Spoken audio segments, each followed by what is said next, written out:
Hello guys, welcome everyone, my name's Austerius, and this is a beginner guide to the Monk build that's gonna be helping you to go through the first 3 acts of a campaign, the early access campaign. So this is not the best guide, not their ultimate guide, none of this nonsense. But following this guide, you'll get to understand your Monk a little bit better. We're gonna be talking about some tips generally through the whole acts, first act, second act, third act, what kind of skills better are working for those acts in total, what kind of weapons you want, what kind of gear, what kind of gems, what kind of passives on the gems, and obviously passive trees. If you're interested in this, stick around and a little bit of demonstration. So Lightning build, we're generally going to be using in after the first act Tempest Fury and Tempest Belt for destroying the enemies. This is how the build works. A lot of electricity, a lot of survivability, a lot of damage. This was basically the easiest build I ever had in campaigns so far, among all of those other characters I played. It just destroyed everything. It's have a very good cleaning speed, very good survivability, very fast boss killing. Speaking of boss kills, just check out the links below the description into this video.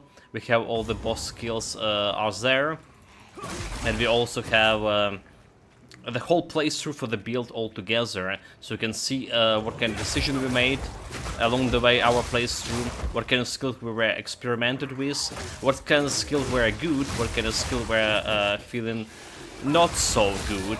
Alright, this is the belt skill over here. We can jump on my enemies with some fast teleportation stuff, drop the bell, do some AoE. So it's very easy gameplay, and we're gonna be talking about how to make it even more easier, and where's the actually, what kind of mistakes you can make with the build and how to avoid them. All right, here we go. We're starting with actually skills and acts, and the first act skills.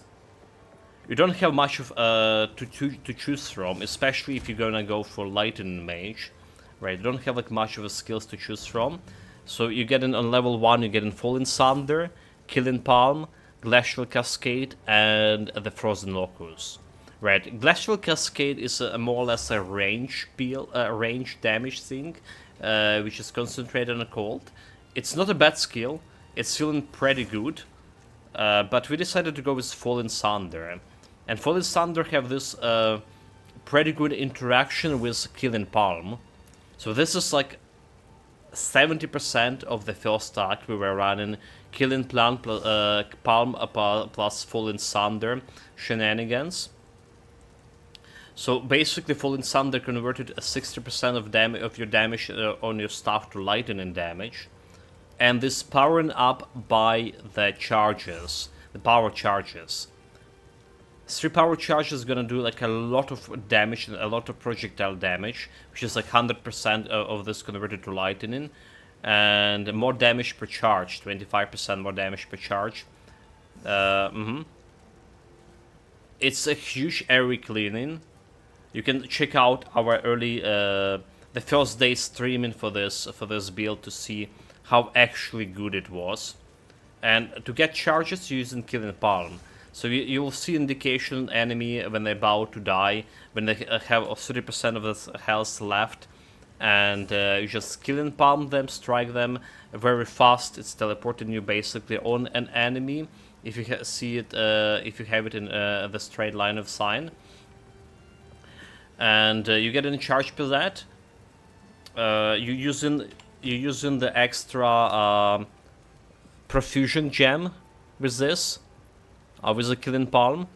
So the Profusion gem gonna give you a 50% chance to get extra charge when you get in 1 charge, right? And on a rolling Falling Thunder, you absolutely want to use Perfectual charge.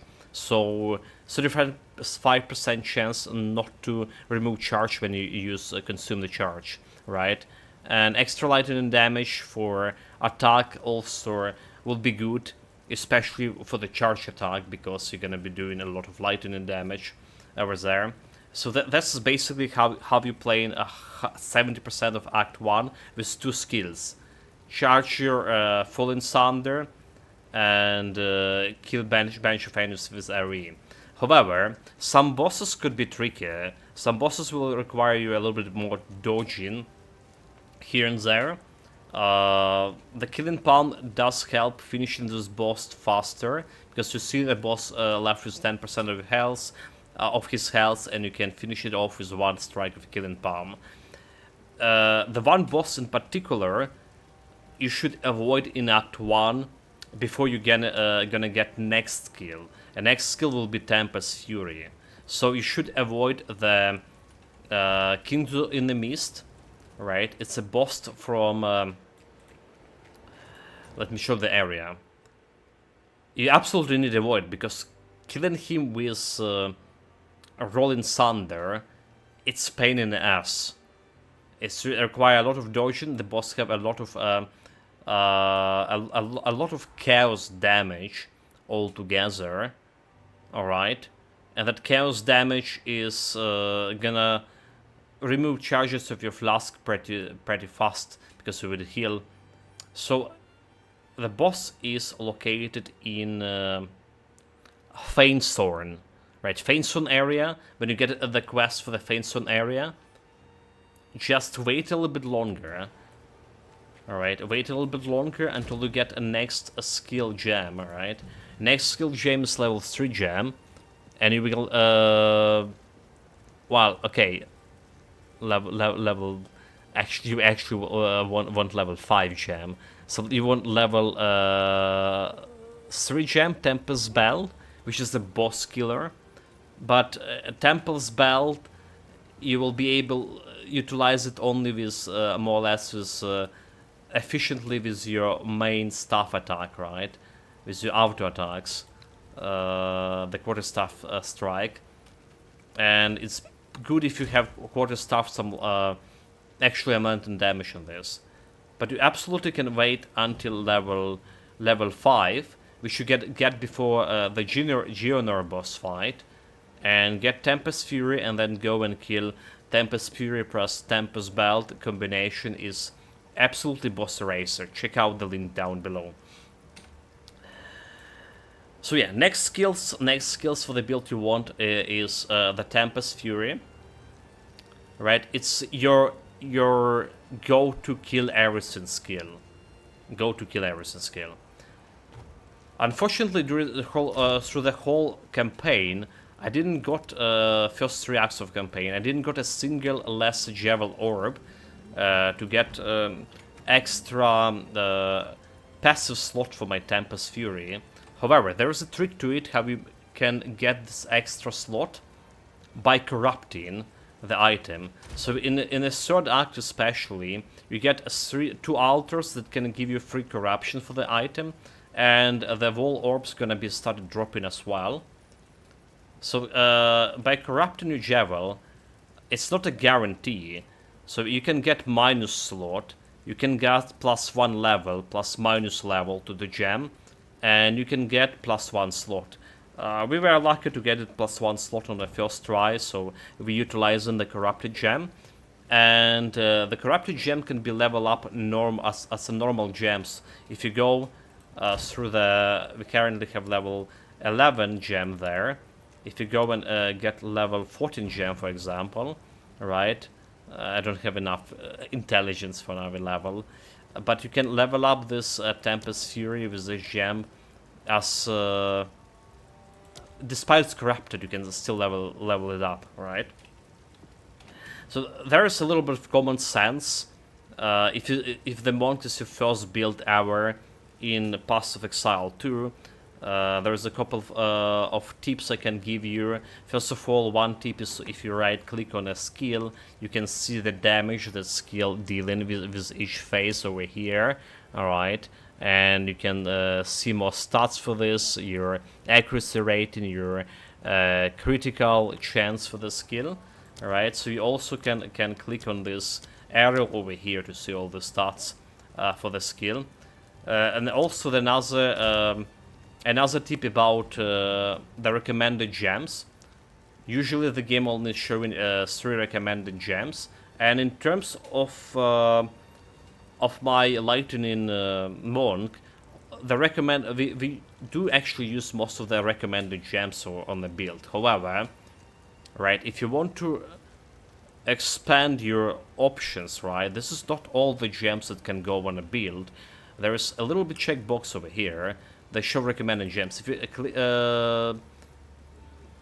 turn it off, you can see absolutely every gem that can go on a specific skill, and some of those gems could be actually better suited for your build than the gems that are currently recommended. So don't forget to experiment with this. Anyway, we're talking about the Tempest Fury, our main go to do the damage. So it is a skill that can generate your combo. The combo that require for Tempest Belt or Mantra of Destruction. Mantra of Destruction was such a bad skill, but we'll talk about it later. If you're gonna be talking about it, you can ignore this. We've experimented how it works, but it's not performing very well in campaigns so far, especially with Tempest Fury altogether. So you have first 3 attacks. This isn't the charge in the big force attack, right? The first strike, doing the most damage, and it's a kind of area damage. And because of the Crescendo gem over here, you absolutely want to have this gem. The final strike happened twice. You're dealing this kind of damage twice when you charge in. So the build requires quite a few points to spend into attack speed, and we talk about it later when we get to passive skill points. The better your attack speed, the more often the force strike happen. The twice force strike happened, and the more cleaning speed, the better damage you deal into enemies, obviously. So we're also using a martial tempo here for more attack speed, and we're using the primal armament at the tier 2 gem that giving you more weapon elemental damage. Alright. This is actually look at this, the difference here. Alright. So first strike 2700 without this, and 2200 average damage with okay, 27 with the gem, 500 damage just from this 25%, which is like, well, actually 25%. Alright, so that's a good thing. Another tip I want to share with you, right, when you're going to level up, you're selecting the skills for your character with the gems.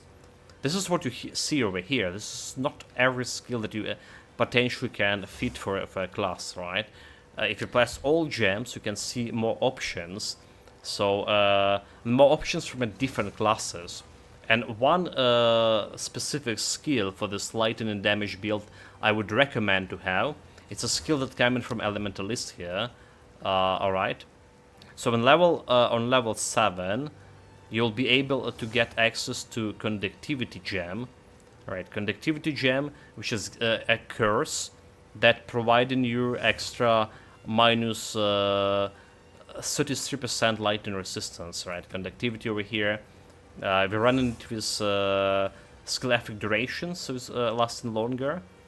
And it's providing for 6 seconds, well, 40% longer. 10 seconds minus 32% lightning resistance to the bosses, which is meshing pretty well with your lightning skills, since you will not have much of a lightning penetration early on. Alright. That's basically your core mechanic skills. Well, the Tempest Belt. Tempest Belt is a boss killer, so you want a rage on it. A rage is just every point of rage giving you a faster attack speed right? One more attack damage. Okay, it's attack damage, right? It's attack damage actually, not attack speed. But more damage when you strike in this belt, and it's generating the trash super fast. And magnified effect, so increasing the range of the belt, so we can kill the guys who are staying further down the line. And good, it's a good for a rare monster cleaning, good for the blue monster cleaning, right? You know, and the boss is totally devastating bosses. We also run into auras here. The one is a Ghost Dance, which is providing a little bit of survivability. So when you hit, you consume a Ghost Shroud to remove energy shield from equal to recover energy shield equal to 5% of your evasion. So we having right now we have 59% evasion, a certain 100 evasion, and 5% of that recovery is as a shield every time I got hit. If I had this Ghost Shroud charge, you're gonna get like 3 charges initially and 4 charges on level 10, so it's a little bit of survivability there. It's not that big, and we're going to talk about survivability overall. The build relying a lot on a lot on evasion, but there are some attacks that can be evaded, like AoE attacks. So if you see some big slamming skeleton in Act 2, for example, try to evade his attack. Or there's a bunch of attacks, the slam attacks in Act 2 especially, that will be very hard to... Well, impossible to evade, but you need to roll through those. Alright. The build has not that much of health and energy shield to fully face tank it, and if the attack gonna deal you a lot of damage, can go through your stun threshold and can stun you, and that's another opportunity to get killed while you get stunned with these attacks. So you need to be careful about that.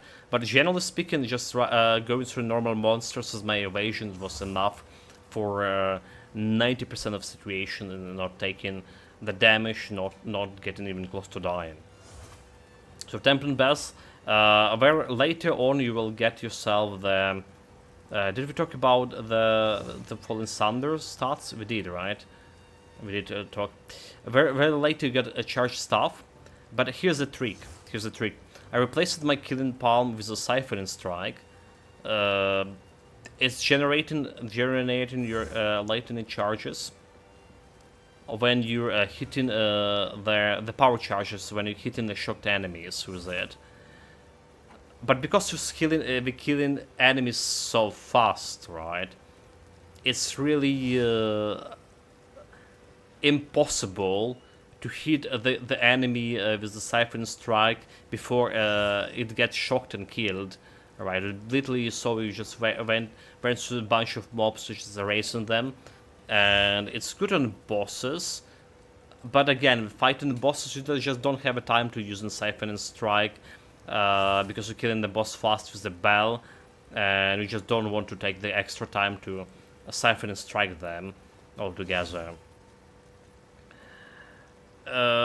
I would urge you in Act 3 to use the Killing Palm still instead of Siphon Strike, because it's a little bit better way to generate the killing the charges. A little bit better. It's still, you need to go out of your way to do it, and you actually with your damage you will not need the charges stuff at all.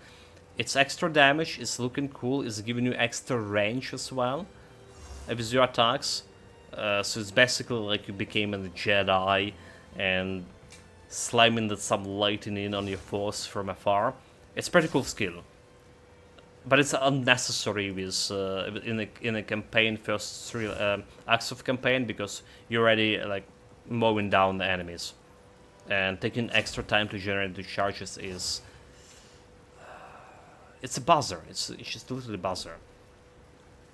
And another skill, the passive skill, the aura skill you want to have on this build, the last one of them, it's the Herald of Thunder. Alright, Herald of Thunder. So basically how it's working, while killing shocked enemies, and you will be killing shocked enemies quite a bit, you're gonna be charging this skill and it's getting you extra bolt of lightning like 144% of damage based on your stuff, and this is just gonna get your this extra AoE to clean extra mobs here. So even have like the damage is dealing over here, which is lightning, which is like a certain 100, not that big of a damage, but it's extra damage. With you're still gonna be killing a lot of shocked enemies with Tempest Fury. So I urge you to take it as a second skill after the Ghost Dancing. We have Innovate here. Lightning damage for 3 seconds extra after killing shocked enemies, which is not going to be happening that often. And Penetration Lightning Resistance, which is giving you extra damage. Alternatively, you can get here the Blind skill on level 2. Again, you're not going to be blinding the enemies that often, but it's probably better than having this this one altogether. The Innovate. Probably better because, again, Innovate probably gonna work better with, way better with your main attack, with the Tempest Fury, but it's just harder to skill it, to slot it here, alright? You want attack more than an extra damage, and you want, and this is a constant extra damage, 25%, alright? So it's the candidate for the first slot for sure. That's what come to skill and a passive skill gems, right? Now we're talking about gear over here. So and a trick to get a better gear. So there's actually a trick. I didn't know it for a while. I have some my suspicions. But we utilizes this trick to the fullest. Well, it's not actually a trick, but it is a trick. Okay, to the fullest of its possibilities on this run. So every time your character is leveling up, the merchant shops over here, I've collected these over time. the wares over here are changing. Think? They have a new gear. So every time you level up, drop a portal. Jump on a merchant. In the first act, you want to check this guy often. Right, he's selling those stuffs here. Right, he's selling a bunch of stuff and a bunch of other gears. Yes, at the very beginning, if it's your first character, you will not be able to get much money, to master much money to buy some gear. So I recommend you to sell in everything. White items, blue items, yellow items. Until Act 2, when yellow items can be disenchanted. Over here, disenchanted for Regal Orbs. Alright. Regal Orbs is this thing over here, Regal Sharps. And that's gonna give you 10 of those, gonna give you 1 Regal Orb. And you can craft it, better items with this, because crafting is a big part of the game altogether. So, the gear. The build is rotated around Evasion and Energy Shield as the main survivability skills, alright, but Evasion cannot evade area attacks, slam attacks, right? So you can evade strikes, projectiles over here, right? Slams attack do not count as strikes, it's just having it over there. And we don't have armor to block physical damage, and we don't have a block. Late in the game, in the Act 3, or rather say in a cruel difficulty, you will get access to this the branch barrier quarterstaff, which is have up to 15% chance to block. It's gonna greatly improve your survivability. We're gonna be testing it out. How much it's gonna drop your damage a little bit, because the base damage of this one is lower than base damage of the god's slice and stuff. It is.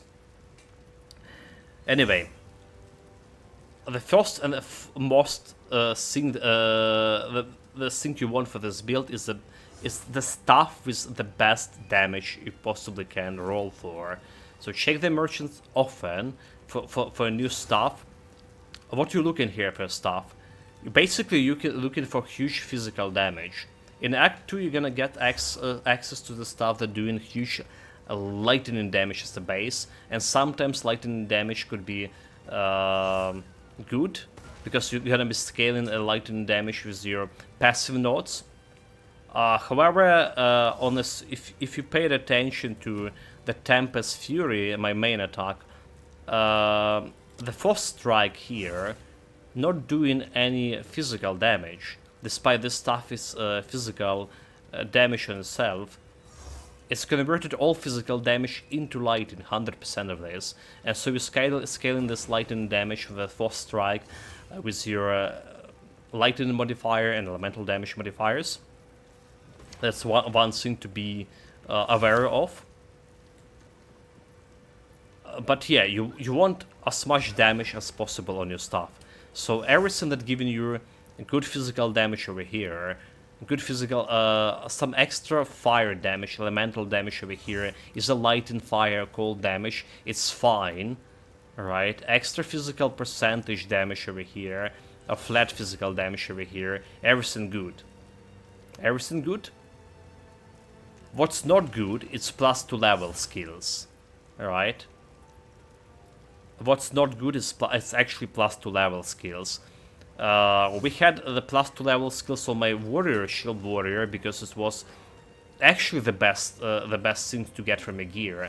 But for the monk, you don't really care about much about the +2 levels, because +2 levels only giving you 6%. If you're talking about the Temple's Fury, your main skill, it's only one level of that skill only giving you extra 6% to damage for your skill, right? So we currently have what level? Falling Thunder, never mind.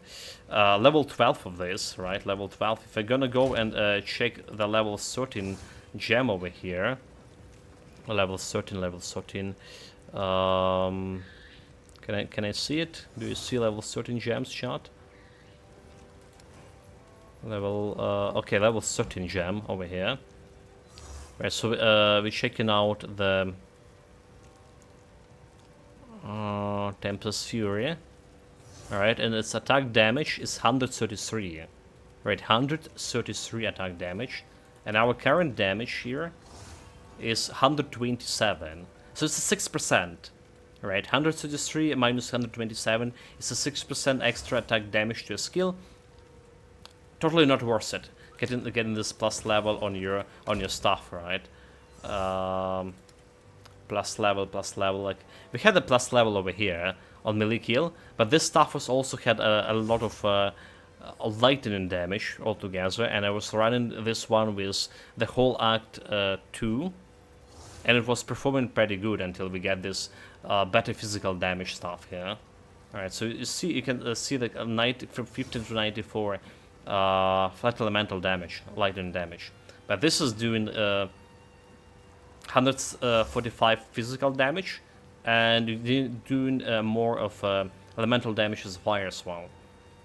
So what you want on the staffs, you want for the physical stuff, you absolutely want to get the quality improved to 20%, and you want to increase your physical damage over here. Right, for the lightning, I just was mistakenly added this 120 lightning damage, but for this stuff over here, getting extra lightning is justifying. For this stuff, you absolutely want this percentage to physical damage. Alright, when we're talking about other gear, so we went with energy shields and evasion on Ultimate's gear. Right, for gloves, you want the gloves with that's something that adding actually some attack damage as well. Right, so we've seen lightning attack damage and physical attack damage over here. You do want to have this on the gloves, and you do want to have this on the rings, right? Attack damage, cold attack on the rings over here. Right, you also want some rings that can give you some resistances. Right, so like you're playing the first act, you want as much cold resistance as possible, because the last boss is gonna do a lot of cold damage. You play in second act, or you want as much of lightning resistance as possible, because again of that lightning damage that the second boss is gonna be dealing to you. All right, we didn't roll any breastplate with a spirit, so getting extra spirit over here on a breastplate would pretty beneficial to build, because you can get another spirit gem passive skill. All right, but there's like some some gear here that giving you evasion or armor and a shield, or like energy shield and evasion that giving you spirit, for example. Right, keeping this for level 59, and you can utilize it with amulet here. So amulet also giving me some all attributes here. Alright, we're keeping this for intelligence and all attributes, because we need a lot of dexterity and a lot of intelligence for this build. But there's also like a bunch of other amulets that could be useful for the build, like the one that giving you energy shield, for example, gonna improve your survivability. So check it out, merchant. Sorry, I was Very often. Right, especially this one, she's sometimes selling some useful rings and amulets. For the belt, we went with resistances, same as goes with my boots over here, resistances, so nothing like to write home about. And if you're running with the charms that give me immune to freezing. Freezing is probably the worst debuff in a game right now. We didn't have like much of a problem with getting stun in the first 2 arcs. But maybe in a cruel difficulty would be switching this freezing to anti-stun amulet. Because we don't have like much of a stun threshold right now. And getting hit by a huge attack gonna get a lot of stun build up. Anyway, that's the gear, the passive skill points, and ascendancy. So ascendancy doesn't really matter that much. A lot of people just go in walker. This is like the well, ascendancy does matter, but not for a campaign. And in walker is the best ascendancy for elemental damage to the monk, which is our monk is elemental damaged. Right, lightning damage, and there's giving you extra Invoker, giving you extra critical hits. A lot of people are going for critical hits on Invoker. What I did here, I went with the Acolyte of Chiola, right, and it's giving you this extra chaos resistance early on, like super early on. You get in this 7 chaos resistance, and you doubled it. Alright, you doubled all your chaos resistance, so it's pretty good to think here. We experimented with this ascendancy quite a bit. There's like a reality rending, extra chaos damage is happening sometimes, and it's feels good when it's happening, but it's only like good when you hit with the force attack of your Tempest Fury, so you're not feeling that very often. We experimented with into Breach, but it's also require you to picking up those extra chaos orbs, and if you don't have any extra flat damage on your build, they're not doing anything. Not sure how the darkness works. It's giving you extra survivability, but you can't use your spirit to reserve, and yeah, no comments on that front, as well as mana instant leech. The build gonna have a lot of mana problem, so it's depend on your items you're running. Another stat we call I didn't mention, but it's mana gain on kill. All right, we have this mana gain on ring, gain 7 mana on enemy killed, and it's gonna solve so much of your mana problems this build, so much. So you at least want one of this mana per enemy killed on one of the items. If you're not, there's a passive skill points over here. Siphon, recover 2% of mana on killing enemies. All right. So you want to get that one. How we were distributing passive points for this build, we went more into survivability. So we started with evasion, flat evasion, flat maximum energy shield is gonna help you quite a lot early on, in the first stack especially. Right, then we went and grabbed this extra evasion, extra energy shield, dexterity, with attack casting speed, and got extra lightning attack with a chance to shock, because we're running a shock build. Right, a lot of people later on you're gonna be switching to critical hit probably over here, crashing wave. Then we grab an extra evasion over here, and extra damage from attack speed and attack damage over here with the killer instinct. Alright, attack speed, extra attack speed if you get hit recently, so it's 10% attack speed and strength. This is also something you want to have, as well as this extra 10% of attack damage over here, which is boosting all of your attacks, all of your attack damage attacks, not spells, but you don't have spells here anyway. So 2 points for 20 damage, it's a good deal. Then we actually went all the way over here and get elemental damage boost, somewhere around Act 2, with Echo and Sun there. Every time I'm shooting an enemy, I get in that boost for 30% damage, right? Every time I shoot an enemy recently it's 4 seconds, right? If you press Alt, you can see the description for all of this skills, all this keywords over here. So I really like it. It's about the game right now that you can check a lot. There's a lot of lore just right inside the game, right? You can check everything, like everything. You see how many of stuff like you're just checking out here. So it's helping a lot of understanding the build.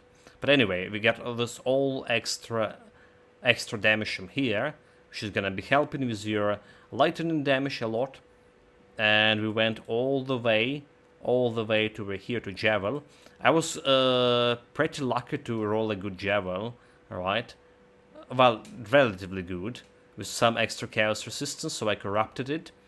Alright, so if you get in the Javel, something like, for example, like this Javel over here, minions have certain increased maximum life. You can still improve it with Orb Augmentation, Regal Orb, Exalted Orb, and Vol Orb to make it Corrupted Javel with the 4 modifiers. Don't forget to experiment with your gear. Sometimes it's a good notion to get, if you see a blue item here, if you see a blue stuff, a blue item here with like something enriches physical damage of life, you absolutely have this extra critical hit here. It's actually pretty good, extra critical hit. So you see it here, alright? But it's only blue one. It's only blue one. However, you can make it into yellow one using the Regal Orb, right? And you can get some useful modifiers out of this, right? And Regal Orb, again, later on in Act 2 especially, going to be selling the yellow items to disenchanting to yellow items to get the Regal Shard out of them. Goodbye.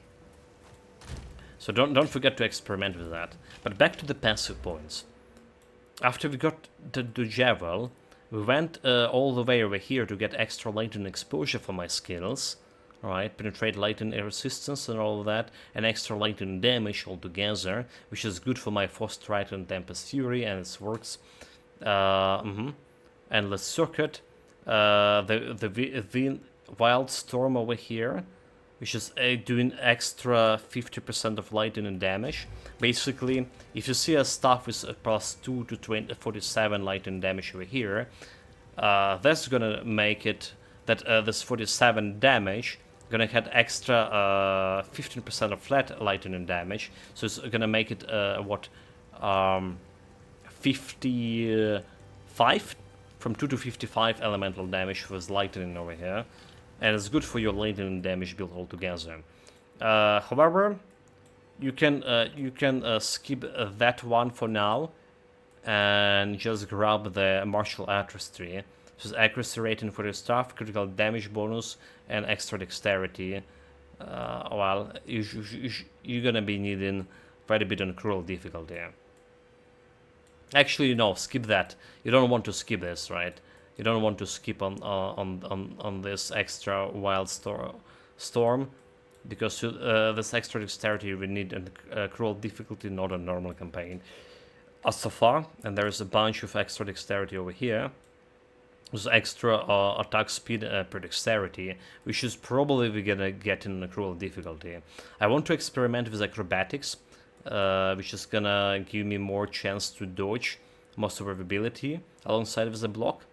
So there's a lot of stuff to experiment with this. But this passive skill tree gonna carry you through the game as long as you not gonna be lazy and getting checking out every leveling up for better stuff, and actually craft on this stuff. This stuff I crafted, right? I got a yellow stuff with blue stuff with a good physical damage, right? So what I saw the stuff with physical damage over here plus and fire damage over here. Then I just went and used my orb of augmentation to get that extra physical damage, and then I understand, well, this is gonna be broken good. Then use my orb of regal orbs and exalted orbs to make it even better.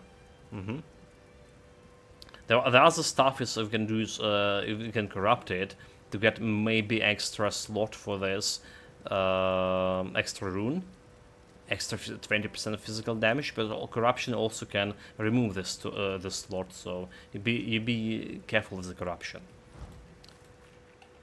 So I think that's covering majority of topics we want to talk for the early game on the Monk build, lightning damage, and hopefully this advice will be useful for you. All right, be vigilant, have fun, take care of yourself, guys, and see you next time on the next guide. Cheers.